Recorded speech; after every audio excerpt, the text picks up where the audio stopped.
Hello and welcome to autoX. My name is Karan Mathur and the off-road theme continues in the motorcycle market, and the latest product being this, the KTM 390 Enduro R.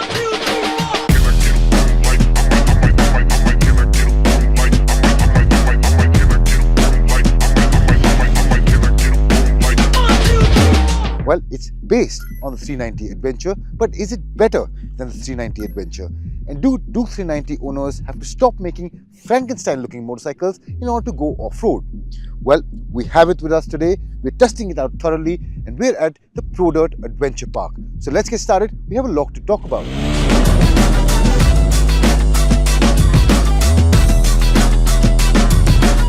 Alright then, let's start with the design. And well, I won't take you a lot into styling because you have been seeing it for a while, but what I will say is that it looks good. It really catches the eye, and from afar too. That is because of the vibrant color option. It looks big, it's wide, and it's definitely going to catch some attention. The biggest change, of course, is at the front. You get this KTM EXC-like headlight cluster, you get a LED headlight. Then looking further down, you get 43mm WP Apex forks up front, and you get WP Apex monoshock at the back. Well, you get 200mm of travel up front and 205 at the back. Then if you come to, well, tires, you get Midas Enduro trail tires as standard, and of course you have a 21-inch front and an 18-inch wheel combination at the back, compared to the 21-inch front and the 17-inch rear in the KTM 390 Adventure. And one thing I would like to say is that the suspension components remain the same, and even the wheel travel remains the same with the Enduro and the Adventure 390. However, in terms of the tire size, there is a bit of a difference. You still get 90 section tires up front, but the rear has gone up to 140 section as compared to 120 in the ADV 390. Then if you talk about ground clearance, this has also gone up. This is now 253mm as compared to 237mm in the 390 Adventure. Then we move further up. You see this long and wide seat. This is quite stiff, but it will be handy for long rides. You have this wide fuel tank, but the capacity has gone down. This is now a 9-liter fuel tank as compared to 14.5 in the KTM 390 Adventure. And then you have a different switchgear because you have a different TFT color screen as well. This is very minimalistic looking, but it still has the features that the 390 Adventure had. Not all of them, but quite a few. You have the mobile connectivity, you have the options for the ride modes, for the ABS modes, and all of that, but definitely we'll talk about that a little further on. So I think that was about the design.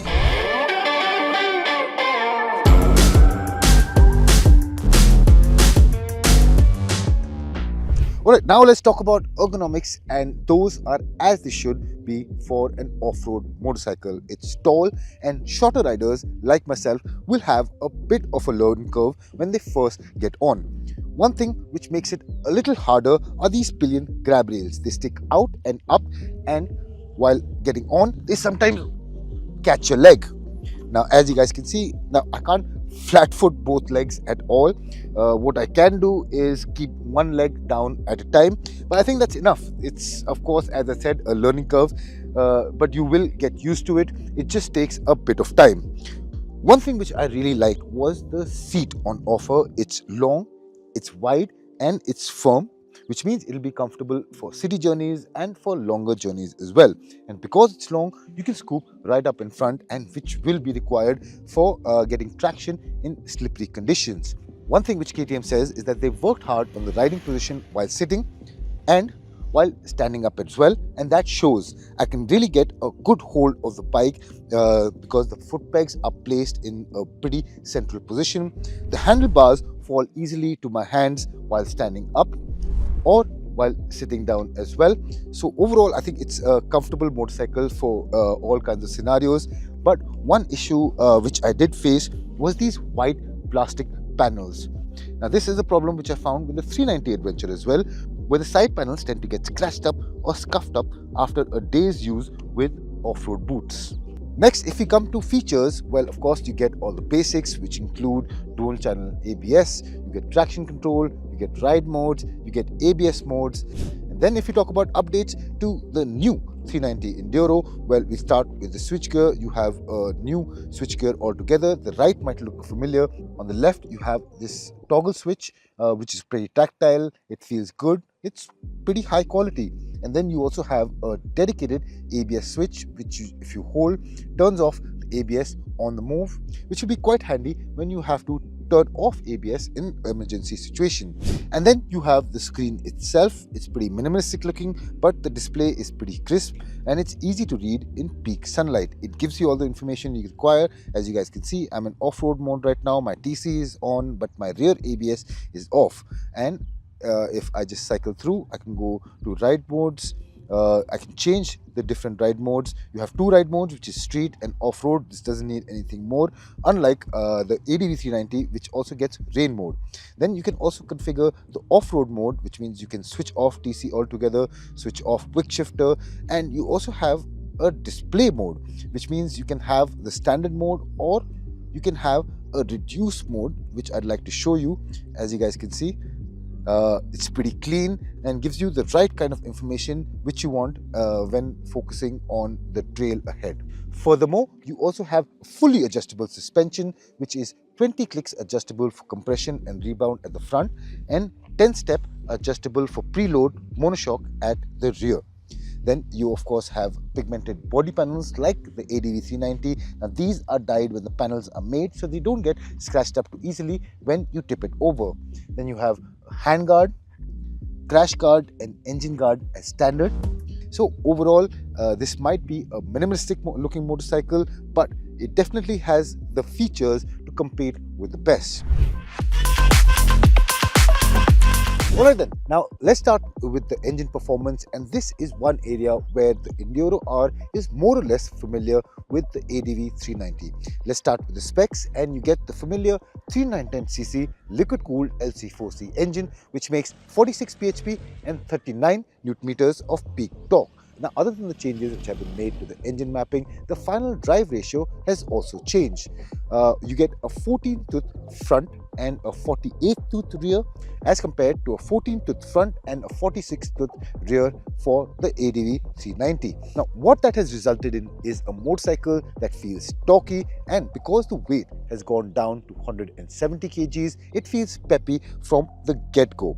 However, as you climb the rev band, you'll notice that it has the inherent peaky nature, which means you get a good spread of power throughout the rev band. Although I wouldn't have minded if KTM sacrificed a bit of the top to give us better low-end grunt. But overall, this is still a pretty manic motorcycle. It needs to be ridden hard to get the best out of it, and it's still a KTM at heart, and that is what I love most about it.